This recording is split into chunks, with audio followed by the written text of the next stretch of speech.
পক্ষে আছি। ফিলিস্তিনির ভাইদেরকে, ছোট ছোট শিশুদেরকে, মা বোনদেরকে ওই সাম্রাজ্যবাদী আমেরিকার নির্দেশে ওই ইহুদি রাষ্ট্র ইসরায়েল যেভাবে মাটির সাথে লুটিয়ে দিচ্ছে, সেই অন্যায়ের প্রতিবাদ আজকে আমরা এখান থেকে করছি। আমরা আশা করব পৃথিবীর সকল গণতান্ত্রিক দেশ এই প্রতিবাদ জানাবে। বিশ্ব বিবেক কোথায়? আজকে তারা নীরব কেন? আজকে বিশ্ব বিবেককে জেগে উঠুক, ন্যায়ের পক্ষে জেগে উঠুক।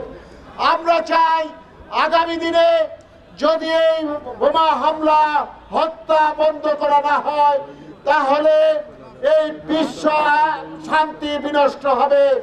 বিশ্ব শান্তি বিনষ্ট হলে কোন দেশেই সুখে থাকতে পারবে না। এর আগুন প্রত্যেক দেশের মধ্যে ছড়িয়ে পড়বে।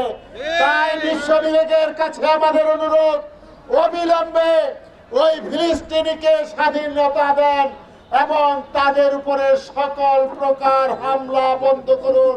সকল ফিলিস্তিনিদের মুক্তি দিন।